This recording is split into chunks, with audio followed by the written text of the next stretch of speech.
Hello and welcome to New Jersey Politics with Laura Jones. I am Laura Jones and we're so glad to have you here. New Jersey's politicians and celebrities came together to celebrate the opening of the New Jersey Hall of Fame recently, and I was there for the ribbon cutting and was able to talk to the governor and first lady about the significance of this new attraction to the state. First, though, we're going to discuss how students and parents are still dealing with learning loss stemming from COVID, how crime is impacting many communities across the state, and what kind of impact women are having on New Jersey politics. Joining me is Assemblywoman Vikki Flynn, who represents New Jersey's 13th Legislative District. Assemblywoman, good to see you. Thank you so much for joining us on the show. Thank you, Laura. Thanks for having me. And welcome to beautiful Monmouth County. Listen, I am ready for the sunshine, ready for summer break. The school year is over. And while it feels like COVID was forever ago, a long time ago, schools are still dealing with a lot of learning issues during the pandemic. Can you tell us a little bit about what you are hearing and seeing in your district and what you're hearing from your constituents that you represent? Sure. Sadly, we're ending another school year where we still haven't addressed the learning loss that students suffered during the pandemic. And it seems like that first few months when the kids were off, that March through June, the summer slide was just exasperated. And really, there was no plan, no effort to really address that post the pandemic. It's something that I have been articulating and talking about whenever given the opportunity. Right now, we have a lot of our towns throughout the state really upset that they are losing state aid, and that really loses the opportunity for them to even address the increasing costs associated with remediation needed to address learning loss. Well, and that was a big issue when the governor talked about his budget address and what money was going into education. A lot of towns were losing the aid that they received while other towns were getting more money. It certainly wasn't very equitable, and ultimately it is the taxpayers that school funding so much is done at the local level. So can you talk a little bit about how that is affecting your district and what you're hearing from the schools, from teachers, from parents, students, what they need? Well, teachers, number one, are very concerned about the fact that we're suffering through a loss, a teacher shortage. And a lot of teachers are retiring because out of the frustration that they don't feel like they're being supported at the state level through this educational crisis. It is a public health emergency and it should be treated as such, and it's not. So you have your most experienced, most seasoned teachers who we need right now more than ever, pretty much calling it a day and getting out of the gig. But we don't have enough teachers coming up through the pipeline to address that shortage. So that's number one. Number two, while District 13 fared well through the state aid reallocation, some of the other towns throughout the state did not.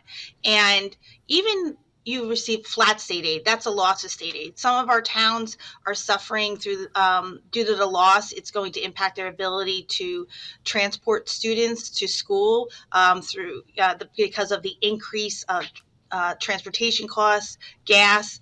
There's so many increases that don't keep up with the amount of state aid coming in. So there is a lot of anxiety exhibited throughout the counties and throughout the state that we're not going to be able to deliver the services we need to.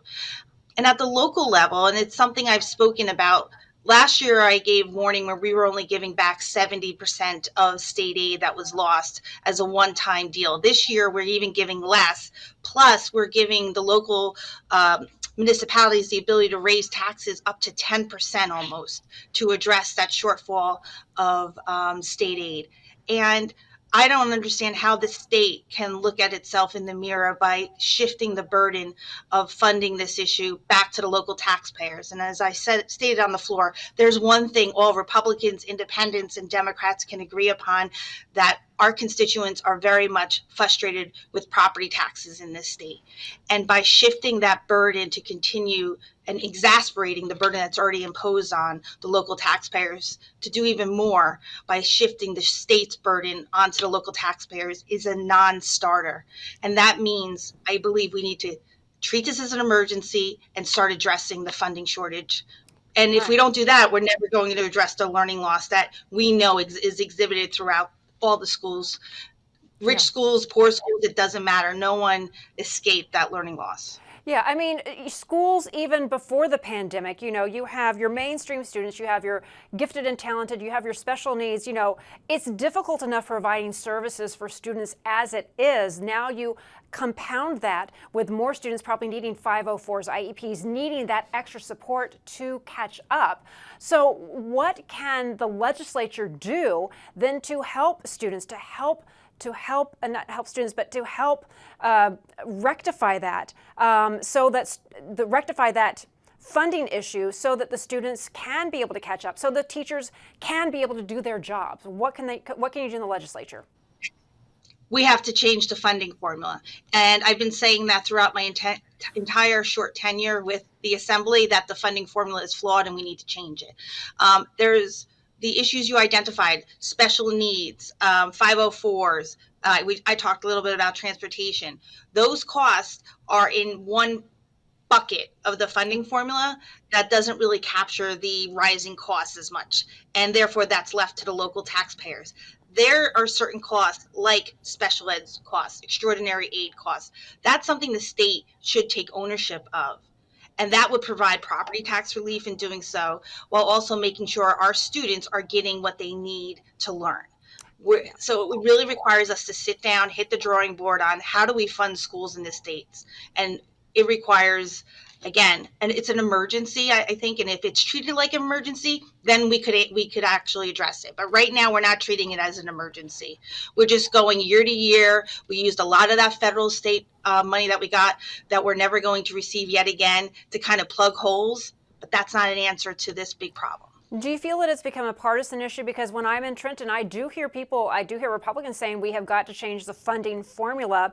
Are your colleagues on the other side, on the Democratic side of the aisle, are they in agreement with you? What are they saying or not saying? Actions speak louder than words. What's happening there?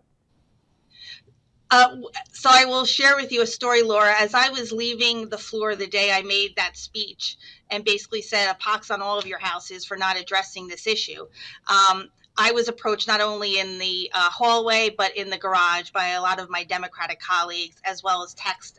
I received text messages afterwards saying, I want to work with you, Vikki, on getting this done. You seem to understand these issues, and we would really need your voice to be heard. So I do think it's a bipartisan issue. I do believe, and I do believe my colleagues on the other side of the aisle are as concerned about it as I am. Sometimes when I listen to the Education Senate Committee, the issues that they're talking about and the way they're trying to attack these issues related to school testing issues and how do we address the learning loss there, they sound like me. And I'll text my colleagues in the Senate and say, thank you so much for shining a light on this. And they respond positively. So I know we have the people there, which goes to my other issue. I think the women of the legislature, I'll say, are very much focused on this. They are the moms. They're the ones that during the pandemic were at home dealing with having to help their kids along. Now they're dealing with the post-pandemic issues associated with, the learning loss at all different grade levels. And so they're very motivated to get something done. So I do believe a real bipartisan approach would be helpful, would be fruitful. It just needs that attention. Without a doubt, without a doubt. I mean, we could spend the entire segment just talking about that. I'm a parent of special needs kids, so, my mama bear shows up. Mama Bear shows up, and Mama Bears can get stuff done. But I want to talk a little bit about some of the other issues that you're dealing with in your district, that is an increase in crime, a huge spike in car thefts. And again, your district, you're in Monmouth County, it's seen it as well. What can you tell us about what you might have learned about what's behind the spike? Well, we all know that there's a very organized crime ring going on where they recruit these young children. I call them children because they're teenagers. And even if they're 17 going on 18, their minds are so, they're not adults. And so these organized crime rings are recruiting these children to go into counties like Monmouth County, like Bergen County, like, these little enclaves that have wealthier communities that kind of ride alongside some of our busiest. We're by the Parkway, we have Route 18, Route 9, and they target those communities to have them steal cars right out of their driveways. Initially, there was the movement to make sure people took their key fobs into their house, but that led to home invasions, and that's what we were fearful of. One of the first bill packages that I ever put together as a legislature dealt with this issue.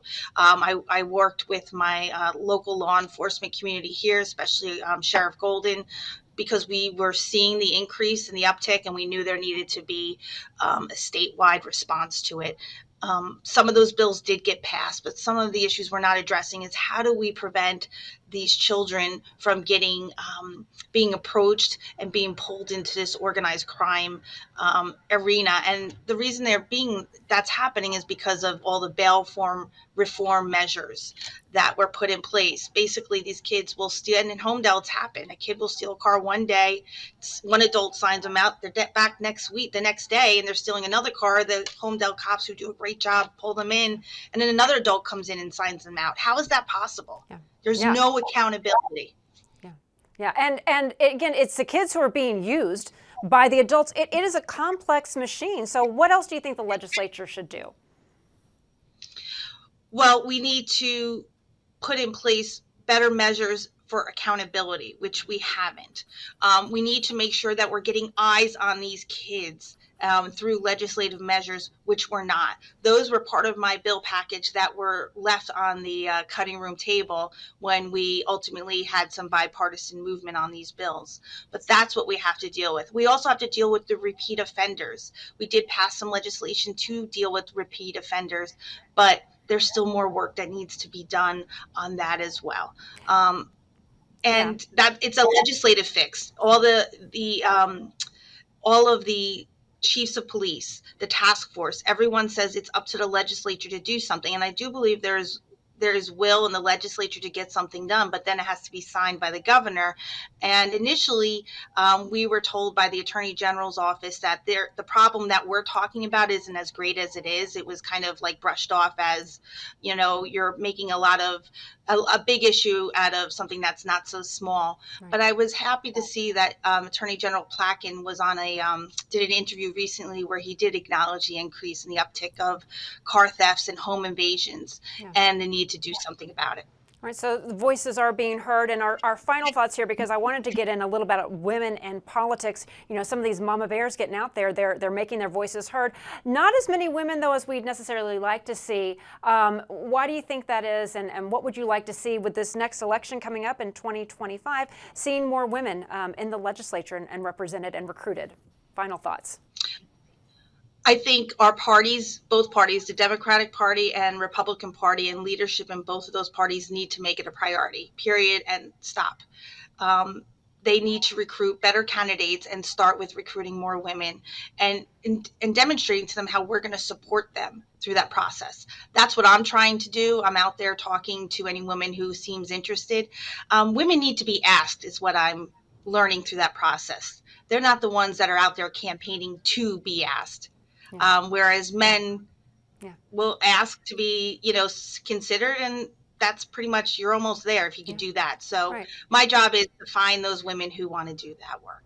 Well, you have your plate full, not going to be a very slow summer for you. Assemblywoman Vikki Flynn, thank you so much for taking the time to talk to us. Thank you, Laura. Have a great week. Oh, you too.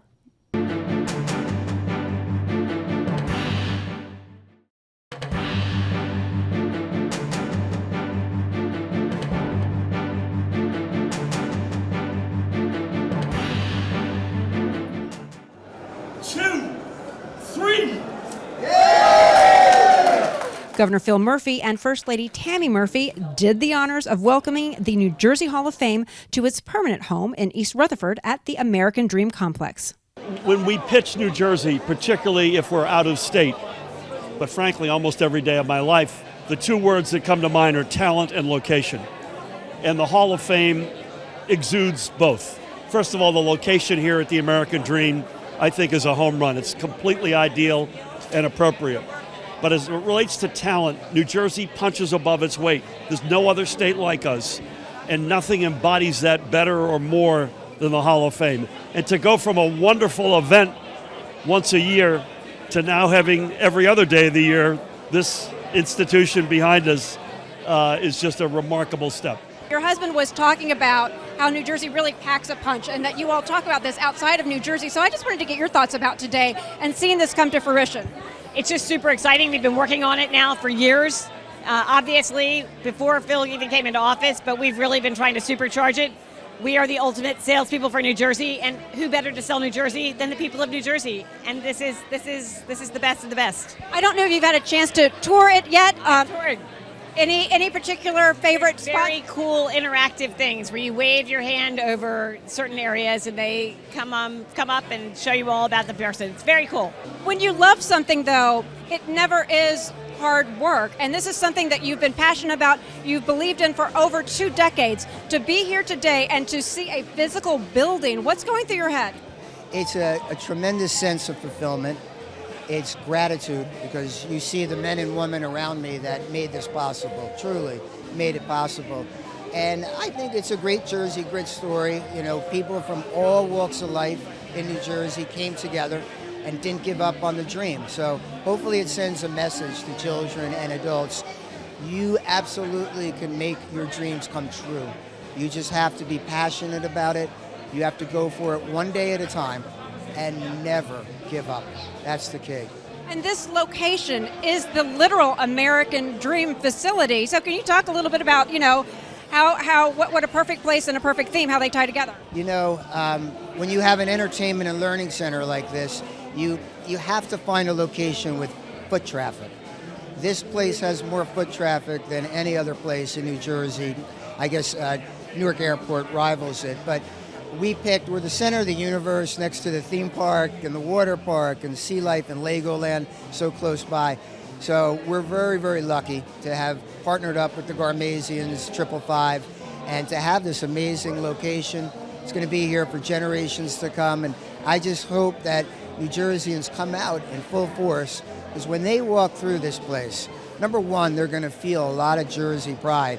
Maybe they didn't even know they had that type of Jersey pride. But also, more importantly, what I said before, this is about heroes and wisdom. It's about inspiring our children and our grandchildren to realize their dreams. And so it's a great day, and I feel great. There are over 200 inductees in the New Jersey Hall of Fame, and they come from all walks of life, from the performing arts and public service to movie stars and sports legends. And as for this venue, well, some would say it is simply out of this world. Jersey's own rock and roll legend Tommy James karaoke'd with a hologram of himself, then spoke to us. Well, I think this is a great event because New Jersey really has put a lot of effort into this, and it's an amazing exhibit. The whole building is incredible. It's the first time I've seen it, and so I'm very proud to be a part of this. There's so much talent in New Jersey. What did it feel like when you were inducted into the New Jersey Hall of Fame? Did it feel a little different than some of your other recognitions, perhaps, because this is your home? Well, very definitely. I mean, it was a great honor to be a part of this and to be a member of the Hall of Fame.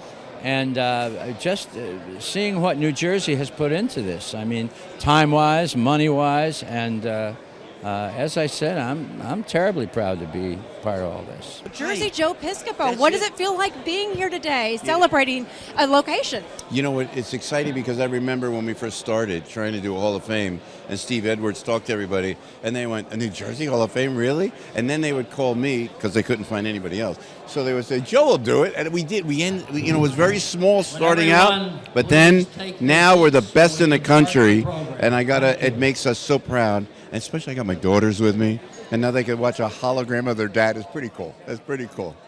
What does it feel like just being a part of this? Again, that Jersey pride, so much Jersey talent. Yeah. Now people can see, like Insider New Jersey's, we know That's right. all of the talent here, but you being a part of it and now physically seeing a location. Yeah, it's like the struggle has all the fight, all the scratching and the clawing to tell everybody how great we are in New Jersey is finally coming to fruition.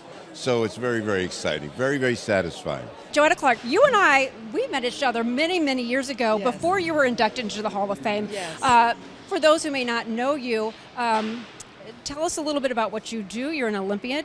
Your father is legendary in New Jersey. If you knew the movie Lean on Me, it was about Joe Clark. Yes. And yourself as an Olympian here inducted into the Hall of Fame. So tell us a little bit about yourself. Well, I'm a Jersey girl, grew up in Essex County, Newark and South Orange, and I am a businesswoman, entrepreneur. I have a book, and I am in the Hall of Fame, and I'm happy to be here.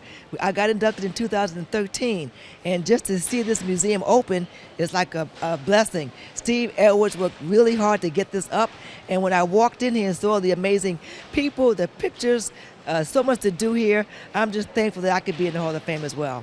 And now that people can come, you've got a lot of young people come hang out at malls, people from all walks of life. If they see you, if they see your exhibit, what do you want young people to know about some of their dreams that might seem a little far-fetched to some, but what you've accomplished is the impossible? What would you say to them? Well, I tell people that, look, to be an Olympian, to be an Olympic champion, that's for a select few people. But you can be the champion of your life. And you start that by watering the seeds that have been planted for you. So for any young person or either adult that's coming here, I would say believe in your dreams, have hope, and never, never give up. And we're from New Jersey, so we're all resilient. And your father, Joe Clark, a principal, they made a movie about Lean on Me. Was he your inspiration? Is he why you have the drive that you have for success no matter what path you choose? Yes, I have both parents, my mother Jetta, my father Joe. My father got us in the sport, and he told us to never give up, always believe in yourself.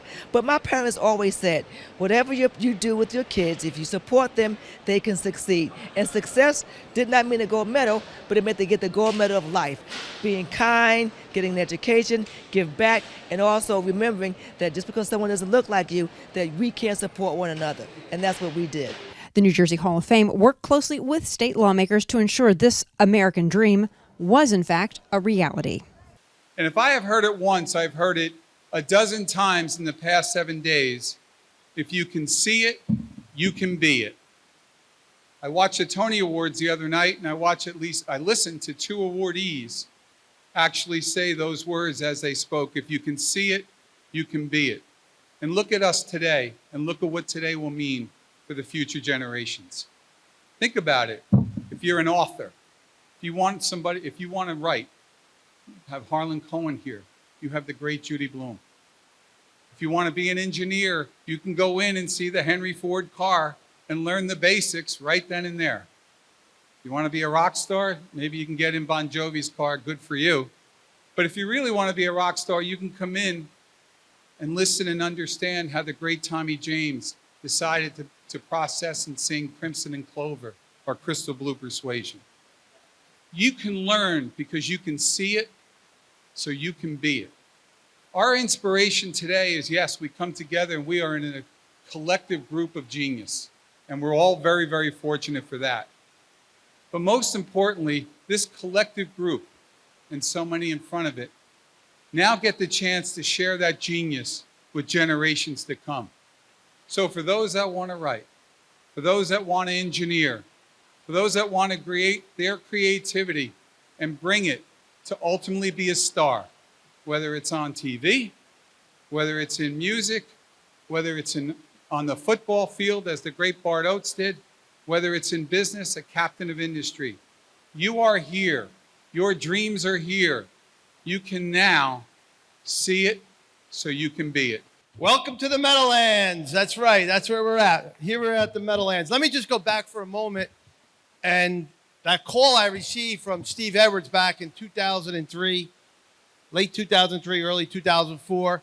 This is right after now the Devils had left to go to Newark, Brooklyn. The Nets had left to go to Brooklyn.